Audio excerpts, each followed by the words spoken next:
Hello everyone, welcome back to our channel commerce corner. आज हम बात कर रहे हैं एचटेट लेवल 3 पीजीटी कॉमर्स के सिलेबस के बारे में। हालांकि एचबीएससी की साइट पर इसका कोई सिलेबस नहीं दिया गया है, लेकिन पिछले 3 से 4 सालों के जो क्वेश्चन पेपर हैं उनमें जो क्वेश्चन आए हुए हैं उनके आधार पर हम आज सिलेबस के बारे में डिस्कस कर रहे हैं कि किस किस टॉपिक से रिलेटेड क्वेश्चन हमसे पूछे जा सकते हैं। सबसे पहले हम बात करते हैं अकाउंटिंग जो है बेसिक कंसेप्ट पूछा जाएगा हमसे। बेसिक कंसेप्ट का क्या मतलब है कि जैसे अकाउंटिंग का जो है डेफिनेशन लिख दी हो, मीनिंग लिख दिया हो, या इसकी प्रोसेस के बारे में पूछ लिया जाए। इसके कुछ ऑब्जेक्टिव्स जो हैं, जो हमारा क्वेश्चन आए उसमें 3 ऑब्जेक्टिव हमारे पूछ लिए जाएं।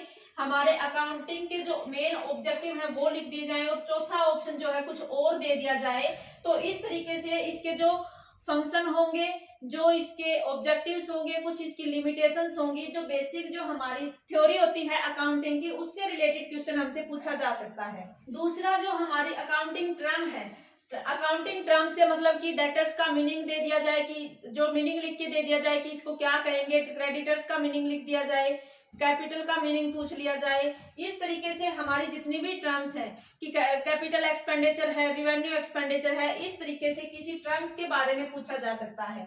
और हमारे अकाउंटिंग प्रिंसिपल्स जो हैं, अजम्पशंस हैं, इसकी कंसेप्ट जो है कि जैसे मान लो हमारा जो अकाउंट है गोइंग कंसर्न कंसेप्ट है हमारा, या फिर हमारा जो रिवेन्यू रिकॉग्निशन का है हमारा। इस तरीके से हमसे जो प्रिंसिपल्स हम पढ़ते हैं, हम उनसे रिलेटेड क्वेश्चन भी हमारा कई बार पूछा जाता है। इसके बाद डबल एंट्री सिस्टम से रिलेटेड क्वेश्चन भी पूछे जाते हैं कि हमारी जो ट्रांजैक्शंस होती हैं उनका 2 जगह इफेक्ट पड़ता है, डेबिट या क्रेडिट। तो कौन सा अकाउंट हम डेबिट करेंगे, कौन सा अकाउंट क्रेडिट करेंगे। और हमारे जो 3 मेन अकाउंट हैं, जो हमारा रियल अकाउंट है, नॉमिनल अकाउंट है और हमारा पर्सनल अकाउंट है। कई बार इनमें इनके रूल से रिलेटेड क्वेश्चन पूछा जा सकता है। कई बार जनरल एंट्री से रिलेटेड क्वेश्चन पूछ सकते हैं कि डेबिट और क्रेडिट हमें किस अकाउंट को करना है। कई बार ये क्वेश्चन भी पूछा जाता है कि पर्सनल अकाउंट जो है हमें 3 से 4 अकाउंट का नाम दे दिया जाए और उनमें ये पूछ लिया जाए कि ये कौन सा अकाउंट है, पर्सनल है, नॉमिनल है या रियल है। इस तरीके से इस चैप्टर से क्वेश्चन पूछे गए हैं। और हमारा स्पेशल पर्पज बुक से क्वेश्चन पूछा गया है।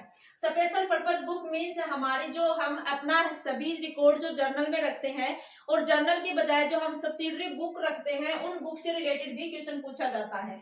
इसमें मेन जो सबसे ज्यादा पूछे जाते हैं वो कैश बुक से रिलेटेड पूछे जाते हैं।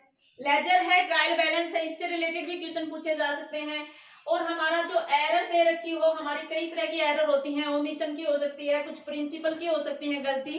उन गलतियों को ठीक हम कैसे करते हैं, उस टॉपिक से रिलेटेड क्वेश्चन भी पूछे गए हैं पीछे। और हमारा डेप्रिसिएशन है, उससे रिलेटेड क्वेश्चन पूछे गए। डेप्रिसिएशन के मेथड में 2 जो सबसे ज्यादा इंपॉर्टेंट मेथड है उनसे क्वेश्चन पूछे गए हैं पीछे। एक हमारा स्ट्रेट लाइन मेथड है,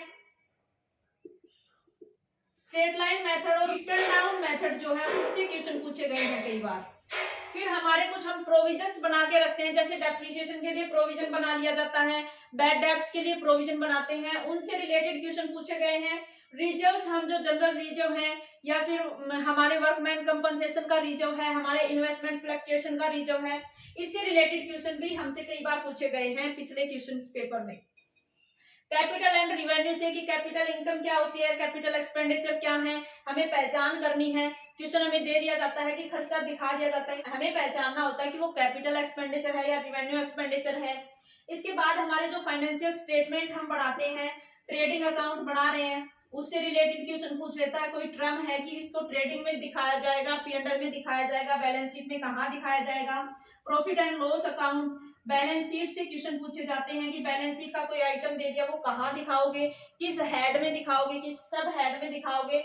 इस तरीके से जो हमारा वर्टिकल फॉर्म होता है, हमारा वर्टिकल फॉर्म है बैलेंस शीट का, उससे रिलेटेड क्वेश्चन भी पूछा जाता है।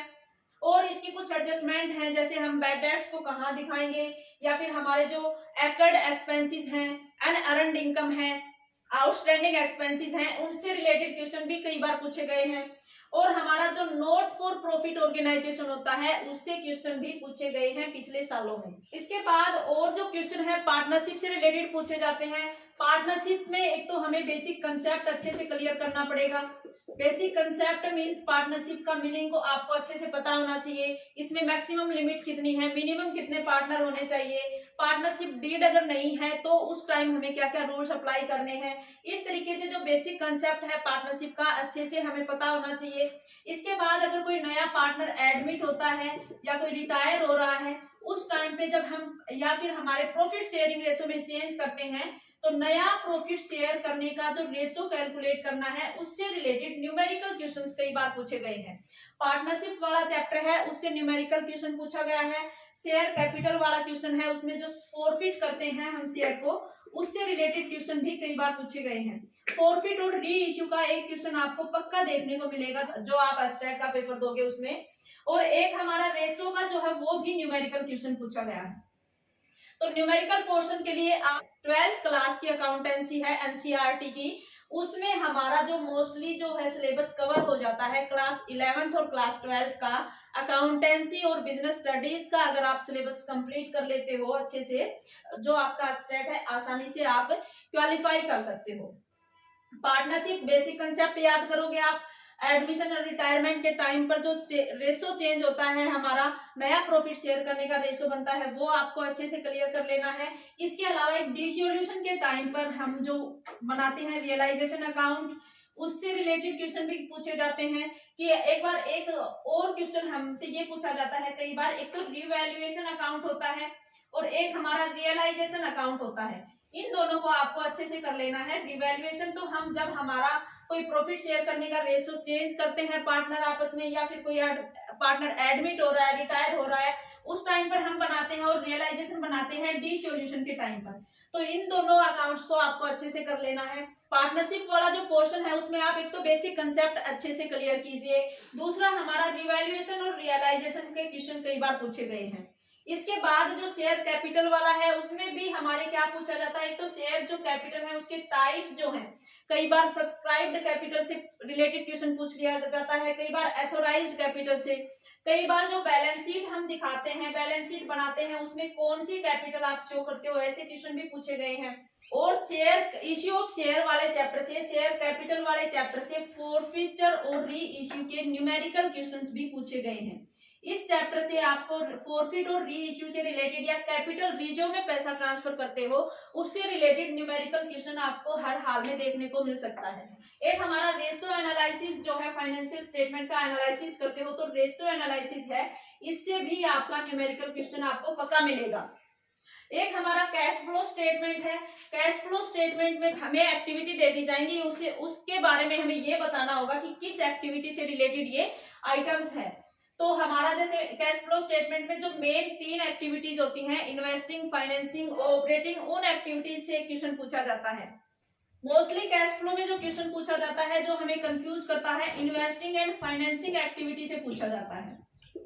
इसमें हमारा जैसे डिविडेंड पे कर रहे हो तो किस एक्टिविटी में आएगा, डिविडेंड रिसीव कर रहे हो तो किस एक्टिविटी में आएगा, ये हमें बताना होता है। इसमें इस तरीके से क्वेश्चन पूछे गए हैं। कुछ एक आधा क्वेश्चन हमारा कंप्यूटर अकाउंटिंग से रिलेटेड भी पूछे गए हैं। इसके अलावा बिजनेस स्टडीज का जो सिलेबस है आपका क्लास 11th एंड 12th का, वो भी मोस्टली एब्स्ट्रैक्ट में कवर किया जाता है। इसमें सबसे पहले आपको क्या पढ़ना है, बिजनेस जो है उसके बेसिक जो कंसेप्ट दे रखा है कि बिजनेस का मीनिंग क्या है, बिजनेस में किस किस चीज को आप शामिल करते हो, बिजनेस प्रोफेशन है वो अलग कैसे हैं, बिजनेस में ट्रेड क्या होता है, कॉमर्स क्या होता है, और ये सारी चीजें हमें पढ़नी है। बिजनेस के फंक्शंस, ऑब्जेक्टिव, इस तरीके का जो बेसिक कंसेप्ट है वो आपको सारा पढ़ लेना है। इसके बाद जो बिजनेस ऑर्गेनाइजेशन आप बनाते हो उसके अलग अलग फॉर्म्स हैं वो पढ़ने हैं। फॉर्म से मतलब एक अकेला आदमी बिजनेस कर रहा है, सोल प्रोप्राइटरशिप है, एक हमारा पार्टनरशिप आ जाता है, पार्टनरशिप है, ज्वाइंट हिंदू फैमिली है, और एक हमारे कोऑपरेटिव सोसाइटीज हैं। इनसे रिलेटेड जो क्वेश्चन है वो पूछे जाते हैं। इसके बाद हमारे जो बिजनेस है उसकी सोशल रिस्पॉन्सिबिलिटीज जो है वो क्या रहेंगी, गवर्नमेंट के प्रति क्या रहेंगी, कस्टमर के प्रति क्या रहेंगी, हमारी इन्वेस्टर के प्रति क्या क्या रिस्पॉन्सिबिलिटीज हैं, इस तरीके का क्वेश्चन पूछा जाता है। बिजनेस एथिक्स क्या होता है, इसके क्वेश्चन पूछे गए हैं। बिजनेस फाइनेंस के सोर्सेज क्या है, बिजनेस है वो कहाँ कहाँ से पैसा कलेक्ट कर सकता है, कैपिटल प्राप्त कर सकता है, कोई हमारा शेयर इश्यू कर रहा है, कोई डिबेंचर इश्यू कर रहा है, कोई हमारा लोन ले रहा है, इस तरीके का क्वेश्चन भी पूछा जाता है। हमारा स्मॉल स्केल इंटरप्राइजेस क्या है, इसके क्वेश्चन जैसे मान लो हमारा कोई बिजनेस है, वो कितना इन्वेस्टमेंट पर और कितने जो एनुअल टर्नओवर है हमारी, उस पर हम उसको स्मॉल जो स्केल का बिजनेस कहेंगे। इस तरीके का क्वेश्चन पूछा जाता है। इंटरनल ट्रेड क्या है, इंटरनल ट्रेड हमारे जो होलसेलर हैं, रिटेलर हैं, इंटरमीडिएट हैं, उनसे रिलेटेड क्वेश्चन आए हैं। इसके अलावा इंटरनेशनल बिजनेस है, ये मोस्ट इंपोर्टेंट है आपका, इससे रिलेटेड हर बार क्वेश्चन पूछा जाता है। इसमें जैसे WTO है, उसकी सारी डिटेल्स आपको पता होनी चाहिए, गैट है, IMF है, वर्ल्ड बैंक है, उन सभी के बारे में, उनका फॉर्मेशन कब हुआ, उनका हेडक्वार्टर कहाँ है, इससे रिलेटेड आप सारे क्वेश्चन जो है तैयार करके जाएंगे। मैनेजमेंट से रिलेटेड क्वेश्चंस आते हैं। फिर मैनेजमेंट का जो बेसिक कंसेप्ट है कि मैनेजमेंट एक आर्ट है या साइंस है, इस तरीके का क्वेश्चन। मैनेजमेंट के लेवल हैं, जो टॉप लेवल में किसको शामिल करते हो आप, मिडिल लेवल में किसको करते हो, लोअर लेवल में कौन शामिल होता है। मैनेजमेंट के जो प्रिंसिपल हैं, आप हेनरी फेयोल के जो 14 सिद्धांत दे रखे हैं हेनरी फेयोल ने वो, और हमारा जो साइंटिफिक मैनेजमेंट है टेलर वाला, वो ज्यादा इंपॉर्टेंट है। इसमें बिजनेस एनवायरनमेंट से रिलेटेड जो क्वेश्चन है वो पक्का पूछा जाता है, हमें एक्सप्लेन करके देगा, उसमें ये बताना होगा कि ये किस एनवायरनमेंट से रिलेटेड है, ये पूछा गया है कई बार।